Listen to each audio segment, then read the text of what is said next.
On vous souhaite la bienvenue à ériclatour.com. Le maire de Saint-Jean-sur-Richelieu a plusieurs défis à venir au cours des prochaines semaines, notamment l'épineux dossier de l'aéroport municipal.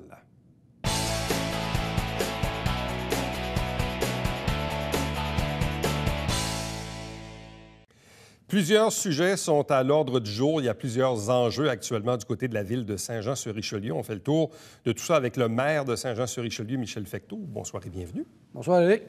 Moi, il y a un sujet, le premier, en fait, celui dont on entend beaucoup parler ces dernières semaines dans les assemblées du conseil de ville, c'est le projet pilote d'une école de pilotage à l'aéroport municipal de Saint-Jean-sur-Richelieu. Premièrement, je dois vous avouer, moi, personnellement, j'ai été extrêmement étonné de voir le conseil de ville se remettre la main là-dedans. Je vous explique. Moi, je suivais les assemblées de conseil il y a 20-25 ans et c'était à peu près encore les mêmes débats. C'était juste les acteurs qui étaient différents. C'était le maire des Chambeaux, c'était Yves Denis, etc. Mais c'était les mêmes citoyens qui se plaignaient encore une fois du bruit et tout ça. Et d'élection en élection, on a l'impression que depuis 20-25 ans, on a mis un peu le couvercle sur la marmite. On veut un aéroport, on veut pas trop que ça fasse de bruit. Puis entre-temps, il y a plus de maisons qui se bâtissent alentour. Et je reviens à ma question. Je suis étonné de voir que vous vous remettez la patte là-dedans parce que politiquement, c'est pas un dossier très, très rentable. Non, mais je vais faire un jeu de mots. On est rendu en bout de piste. OK?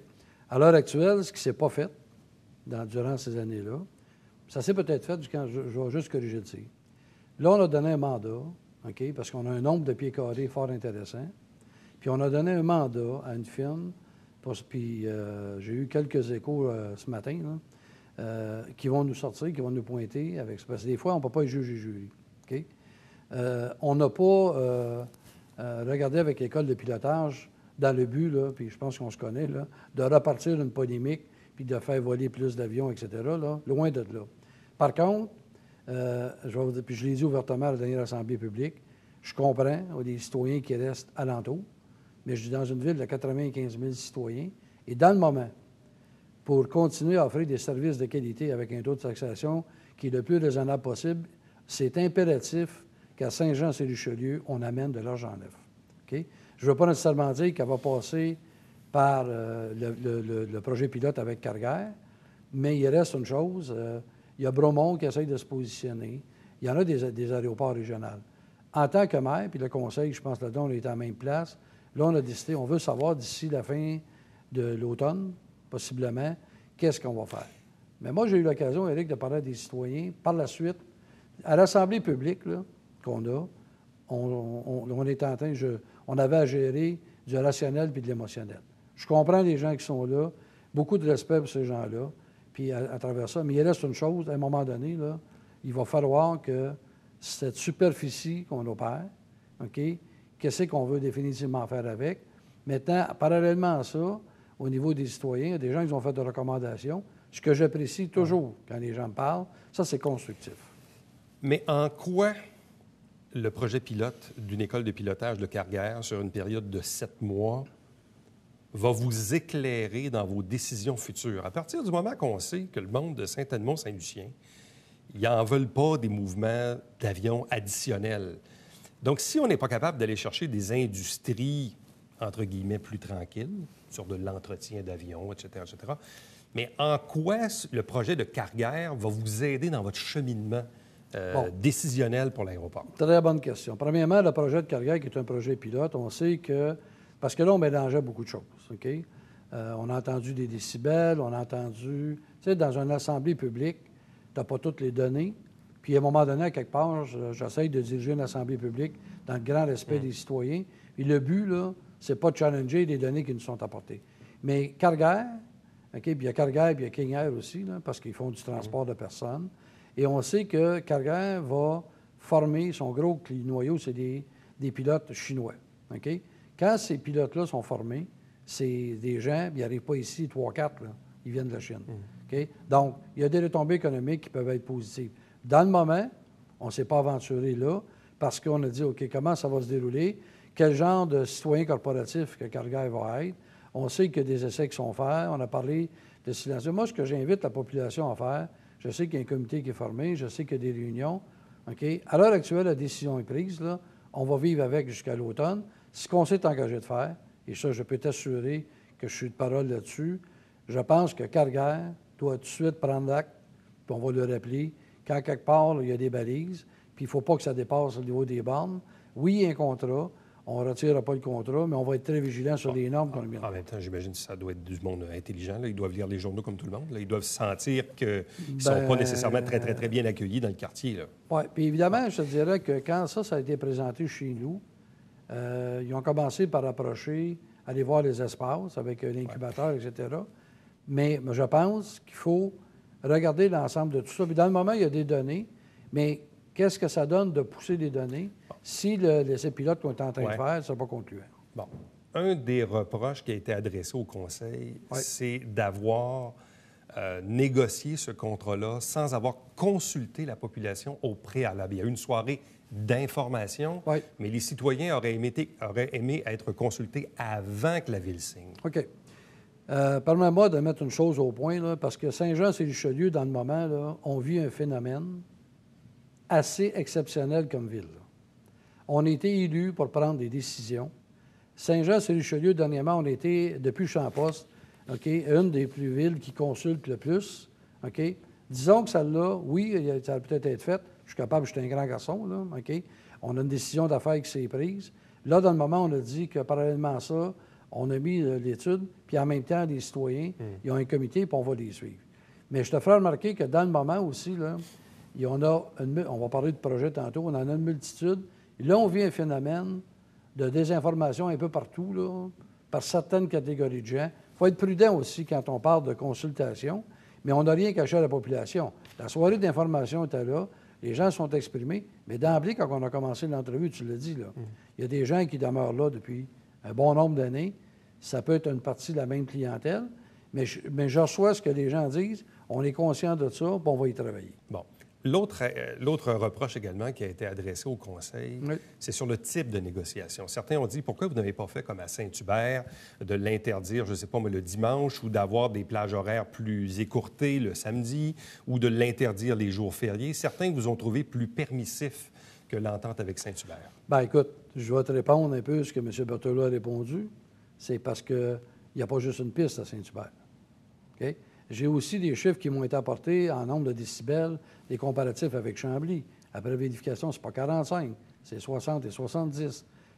Éric, dans le moment, là, le dossier de l'aéroport, là, on a un mandat, on a donné un mandat, on va travailler avec, puis on va accompagner la carrière qui est là pour s'assurer que ça rentre dans les normes. Puis d'ici cet automne, là, on va régler le problème de l'aéroport là, une fois pour toutes, mais dans le sens que, puis je réitère une chose, il y a 95 000 citoyens. J'ai des gens qui restent proches de l'aéroport. J'ai des gens, des fois, qui trouvaient qu'il y a des bateaux le dimanche, ça me donne au but sur le bord du Richelieu. On est à 71 territoire agricole. Les agriculteurs vont épandre, ça sent. Regardez. À un moment donné, il faut composer avec ça. L'aéroport, là. Oui. Donc, on dit, oui, on est en bout de piste, là. On est à la croisée des chemins. Oui. On fait quoi avec l'aéroport? Il y a eu, dans les années 80, un projet de prolongement de piste, finalement, qui ne s'est jamais fait. Ce qui aurait amené des plus gros avions, donc peut-être, oui, certains contrats d'entretien, Ce qui aurait amené, je vais donner un exemple, là, ce qui aurait amené un ami qui est propriétaire de Première Aviation à Trois-Rivières, qui emploie 285 employés, qui fait du service. Si on avait eu cette vision-là, on aurait ça ici, parce que c'est quelqu'un qui demeure ici. Mais, donc, je reviens à ça. Donc, qu'est-ce qu'on fait? Est-ce qu'on prolonge la piste 1129? Est-ce qu'on souhaite avoir des industries aéronautiques? Est-ce qu'on souhaite avoir une école de pilotage, mais qui va, de l'autre côté, amener plus de mouvements aériens ou des touch and go, là, des touchés, posés, décollés, là, comme on dit? Ou sinon, on ferme les livres, puis il n'y a plus d'aéroport, puis ça devient un terrain industriel qu'on peut vendre pour des... On fait un parc industriel avec ça. Là. J'ai des citoyens qui m'ont appelé, j'ai des gens qui m'ont dit qu'ils avaient fait des sondages, qu'ils regardaient peut-être pour un projet majeur résidentiel. Okay? Ou résidentiel. Oui, mais il y a de l'industrie. On manque de pieds carrés au niveau de l'industrie. Maintenant, tu parles de l'aéroport. Moi, personnellement, le maire, je pense que si on arrête parce que c'est le touch and go qui agace les gens, et je le comprends, mais ça ne veut pas dire que ça ne pourra pas devenir, puis on va le savoir, un aéroport qui pourrait être régional, qu'on pourrait avoir des ateliers pour faire de la réparation. Aujourd'hui, il y a ce qu'on appelle des regional jets. La piste peut le prendre. Moi, quand j'ai parlé à M. Desbarthelot, qui est le propriétaire de la Première Aviation, la grandeur de la piste, quand il arrive pour réparer un avion, Ça ne respecte pas le EAE, là, mais ils sont capables de mettre un Z-27 à terre. Là. Mais il y a des risques, on s'entend. Mais là, à un moment donné, il y a des avions qui sont plus petits que ça. On est collé sur les lignes américaines. OK? Tu as une compagnie, exemple, comme Porter, qui fait Montréal-Toronto. Là, OK? Aujourd'hui, il y a toutes sortes d'avions. Il y a même des avions qui décollent à la verticale. Là. Je ne sais pas. Pourquoi qu'on a pris une firme indépendante? Parce qu'on a pris des consultants pour se donner des orientations. Puis même s'il y a des gens qui ont dit, bien oui, on a peut-être déjà fait une. Moi, je n'étais pas là. Puis aujourd'hui, on était en 2016. Puis en 2016, les donnes ont changé un peu partout. Okay. En terminant sur le dossier de l'aéroport, est-ce que vous souhaitez conserver l'aéroport et le développer? Est-ce que c'est ça votre souhait? Ou sinon, c'est de dire, bon, si finalement les gens n'en veulent pas, c'est un paquet de troubles, on fait d'autres choses? OK. Bon, je vais te répondre. À l'heure actuelle, ce que le maire souhaite, et c'est une des raisons pourquoi il m'a venu en politique, c'est faire du développement économique, pas au détriment de la qualité de vie des citoyens. Mais je répète, j'ai 95 000 citoyens et ça prend de l'argent neuf pour continuer à donner des services aux citoyens, pas à toutes les sauces. Mais on va savoir cet automne, avec le conseil de ville et la personne qui parle en ce moment, on va avoir des orientations pour prendre la meilleure décision possible. En parallèle à ça, les citoyens vont être consultés. Bon, parlons justement d'économie. Vous avez prononcé un discours devant la Chambre de commerce il y a quelques semaines, au début du mois de février. Quel est, en résumé, le message que vous avez passé ou tenté de passer aux gens d'affaires? Bien, moi, je pense sincèrement que j'ai passé le message. Dans la vie, des fois, on dit toujours comme les trains, « Stop, look and listen ». Et d'ailleurs, mon discours est sur le site Internet.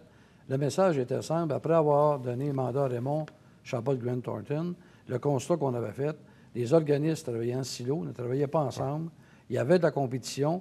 Et ce que j'ai dit clairement, le développement économique à compter de maintenant passe par le Conseil économique. Okay, je le réitère aujourd'hui, ça passe par le Conseil économique. J'ai aussi dit lors de ce discours-là, et je réitère aujourd'hui quelque chose d'important. Le rapport de Raymond Chabot-Grant Thornton a été déposé. On a un comité de la Ville qui s'appelle le Comité de développement économique, où les acteurs, Chambre de commerce, Centre d'aide aux entreprises, étaient présents lors du dévoilement.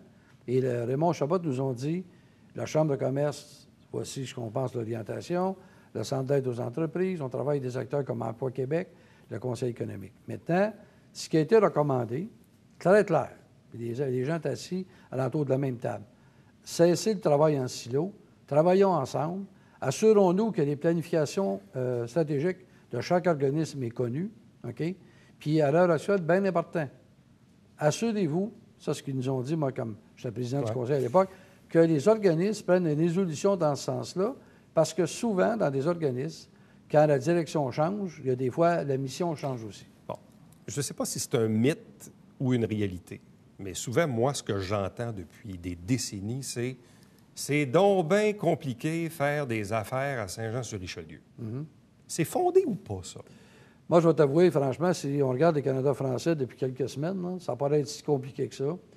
À la Chambre de commerce, il y a eu des beaux témoignages de Nicolas Tulotte au niveau d'Équipac. Il y a un nouveau venu milanaise, M. Beauchemin, qui a clairement indiqué que pour lui, il n'avait pas semblé ça si compliqué que ça. Maintenant, on sait pertinemment, on a une équipe. Conseil économique, il y a une nouvelle équipe, il y a un nouveau président, M. Bouchard, personne très engagée, on le monde le sait. Il y a une nouvelle équipe de direction, donc je suis extrêmement fier des choix qui vont être mis en poste. Le prochain CA du Conseil économique, c'est le 23 mars. Après ça, on va le lancer au grand public. Mais qu'on le dévoile aux gens, on a sorti de la boîte. On n'est pas allé dans des modèles conventionnels. OK? On est allé dans des modèles où on peut toucher à l'international, on peut toucher dans les créneaux qu'on va se doter. Okay? Il faut que les gens travaillent ensemble. Maintenant, moi, depuis que je suis en poste, là, puis je t'invite, tu vas voir, on va voir des projets qui vont cheminer, là, okay? Et ça aussi, je l'ai dit à la Chambre. Quand on me dit que j'ai des projets privés, là, je ne peux pas les annoncer avant que ça soit touché parce que je risque de les brûler. Mais toutes les bonnes nouvelles qui s'en viennent vont démontrer clairement que ce n'est pas si difficile que ça. Maintenant, quand j'entends c'est difficile de faire des affaires à Saint-Jean, est-ce que c'est mon dossier à moi, okay, la façon qui a été présentée, y a-t-il quelque chose, y avait-tu des motons dans les patates, comme je dis souvent, là, je ne sais pas. Mais on a pris acte, puis on a réagi là, dans le moment. Les mesures qu'on a mises en place, là, on n'a pas été insensible à ce qui nous a été dit. Mais moi, là, j'ai demandé quelque chose aussi, je termine là-dessus, c'est à la Chambre de commerce, ce que j'ai dit, à Saint-Jean, maintenant, c'est positif seulement. Je n'ai pas un once d'énergie à gaspiller dans du négativisme. Sur le plan plus philosophique, Oui. lorsqu'on a reçu... C'est beau, c'est une belle tournure. Lorsqu'on a reçu le nouveau président du Conseil économique, René Bouchard, ici même sur ce plateau, il nous a fait une déclaration qui m'a fait un peu sursauter, mais en même temps, je la trouvais, moi, personnellement, réaliste. Il dit « Saint-Jean-sur-Richelieu n'est plus une ville-centre. Saint-Jean-sur-Richelieu est une banlieue de Montréal qui doit s'assumer dans sa différence. C'est un gros changement parce que ici, pendant très, très, très longtemps, on dit « Oui, Saint-Jean, on est une ville-centre, on a des services, capitale régionale et tout ça. Or, allez vous balader au 10-30 la fin de semaine, puis vous allez croiser un paquet de monde de Saint-Jean. Parce qu'il y a des trucs qu'on a au 10-30 qu'on n'a pas ici. Des restaurants ou des boutiques. Bon. Et pendant longtemps, on a culpabilisé les gens en disant « Ah, là, il ne faut pas que tu ailles aux États-Unis, il ne faut pas que tu ailles au 10-30, il ne faudrait surtout pas que tu achètes quelque chose à Brossard ou à Longueuil. » Et René Bouchard nous dit « Arrêtez tout ça, là. Arrêtez tout ça. Saint-Jean, c'est une banlieue, ce n'est plus une ville-centre, et elle doit s'assumer et elle doit montrer sa différence. Elle doit, dans le fond, se sortir des autres par rapport à ses caractéristiques personnelles. » Est-ce que vous êtes d'accord avec ça? Mais Saint-Jean-sur-Richelieu, là, c'est juste... Oui, je suis d'accord à 200 pour une raison simple. OK? Premièrement, je viens du monde, du commerce de détail. OK? Tu ne grandis jamais à essayer d'en abaisser un autre. OK? Ce qui manque ici, là, ce qu'il faut faire, puis c'est ce qu'on s'apprête à faire, si tu vas à quelque part, puis que tu aimes un produit, OK? Je ne te dis pas un produit qui est niche ou quoi que ce soit, là. Mais tu sais, je regarde au niveau de la restauration, il faut qu'on soit à l'écoute de nos gens, à l'écoute de ce qui manque, puis il faut aller chercher ce qui manque. Maintenant, on est rendu dans un autre concept avec M. Bouchard, puis concept qui a été développé, qui avait été parlé dans les années 70. Puis si on veut ce qui va venir nous rejoindre, le concept que tu vas voir apparaître prochainement, c'est un concept de ville satellite. OK? Et pourquoi?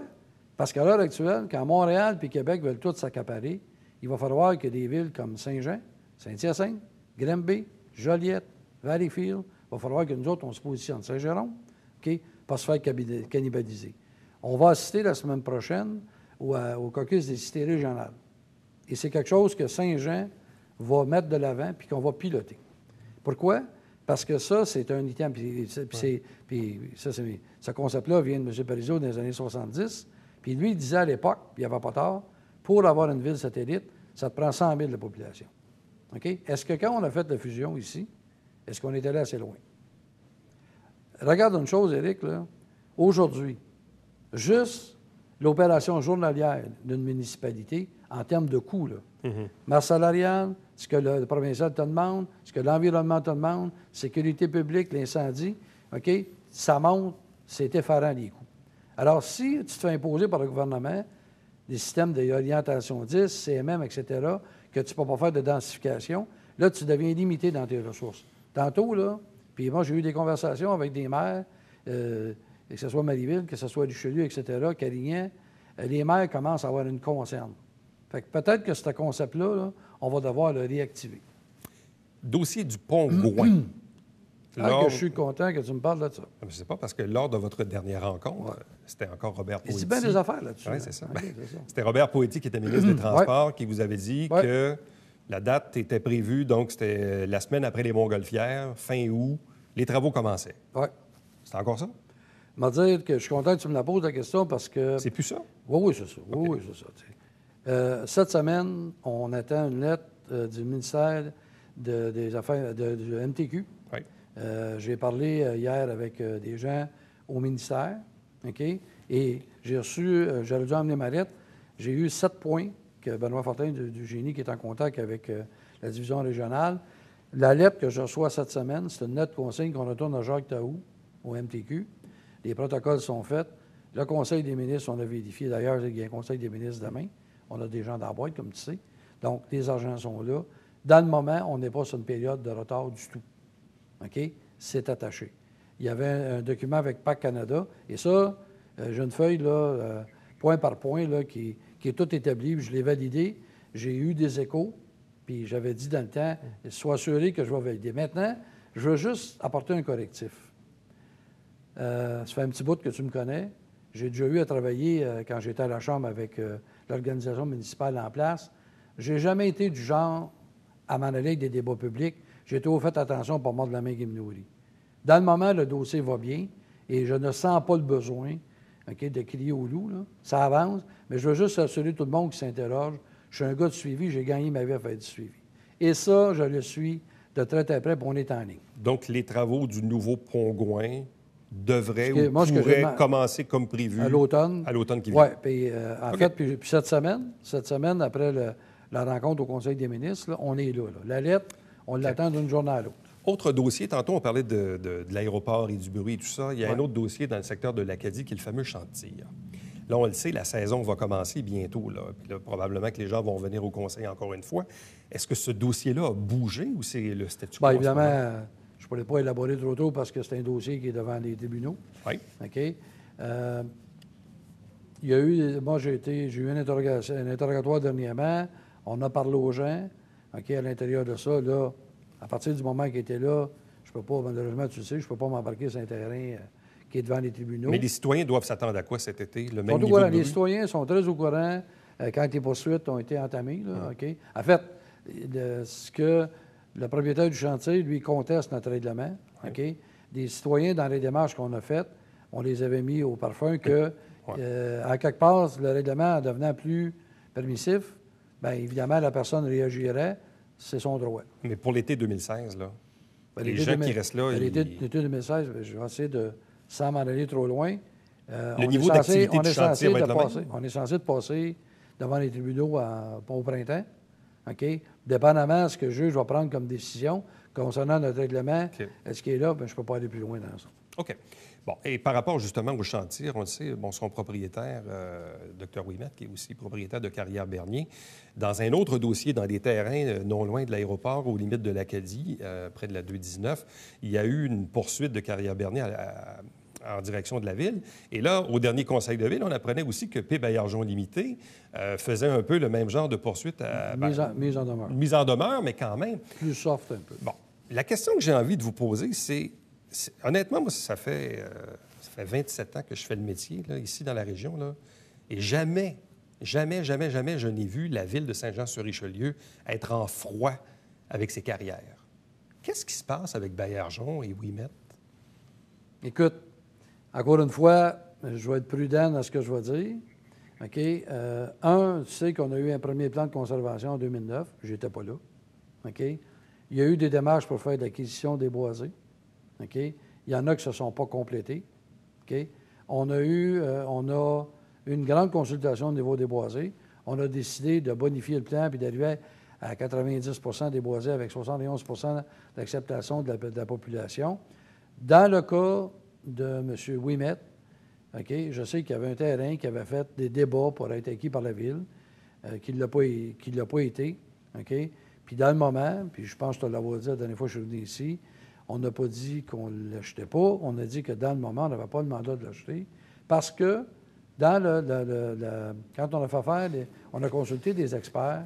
Les experts nous ont dit, quand vous faites un plan de conservation, il y a des terrains que vous pouvez acquérir, d'autres, ça peut être par réglementation, etc.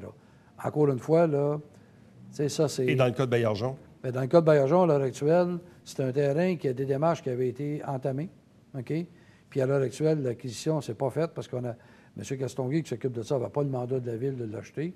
Là, la poursuite est arrivée. Dans le cas de M. tu parles de Baillargeon, excusez-moi. Ouais. Non, dans le cas de M. Baillargeon, les terrains sont à proximité. Là, il y en a eu d'acquérir. Puis là, il nous envoie une mise en demeure en disant, bien, nous, on veut savoir si les terrains, vous voulez les garder, est-ce que vous les achetez ou quoi que ce soit. C'est là qu'il litige. Je pense qu'à un moment donné, à quelque part, on verra la suite des choses. Tu parles des carrières. J'ai rarement vu aussi des gens qui travaillent avec la Ville. Bien, ça, c'est mon autre question, parce que les entreprises comme P. Baillargeon ou Carrière-Bernier ont des contrats occasionnellement avec la Ville. Avez-vous une bonne relation avec Pierre Baillargeon, Pascal Baillargeon, avec Luc Ouimet? Premièrement, la bonne relation, c'est parce que là, il faut dissocier le plan de 2009, des décisions qui avaient été entamées. Moi, je n'étais pas là. OK? Maintenant, si tu as vu la réaction des gens au public quand on a dit qu'il fallait prendre une firme d'avocats, bien, je pense que les gens, des citoyens, là, des payeurs de taxes, n'étaient pas très, très, très heureux d'entendre qu'il fallait se défendre contre les carrières. Mais ça, les carrières, c'est des entrepreneurs, là, ils n'ont pas juste des carrières. regardez, il faut faire valoir le droit, il y a des argumentations, mais là, je ne peux pas aller plus loin dans le débat de ça. Mais sauf que la finalité de ça, c'est que la Ville va peut-être dépenser 100, 200, 300, 400, 500 000 en avocats. Là. On verra. On verra. Ça peut aller là. On n'est pas rendu là. OK. On n'est pas rendu là. On a un plan de conservation, puis on a dit qu'on voulait garder le temps de boiser. Je fais juste un bémol. Il reste encore 10 à cause du territoire de disponible. Michel Fecteau, merci beaucoup. C'est un plaisir. Reste avec nous. Au retour, le Babillard quotidien.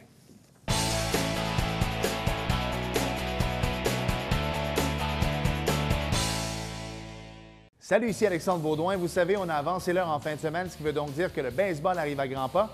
Et on en parle cette semaine avec Daniel Bellil, président de la Ligue de baseball majeure du Québec, et Olivier Côté, directeur général des Pirates Maçonnerie Bro Conseil. Ne manquez pas ça.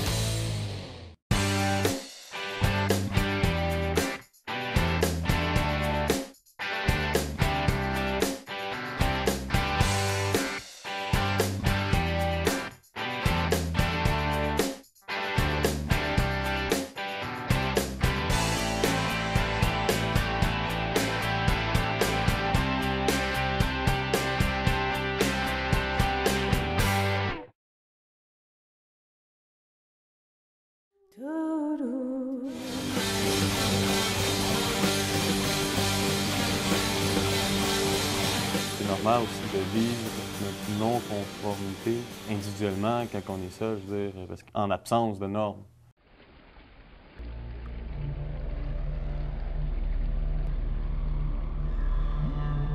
Télévision du Haut-Richelieu.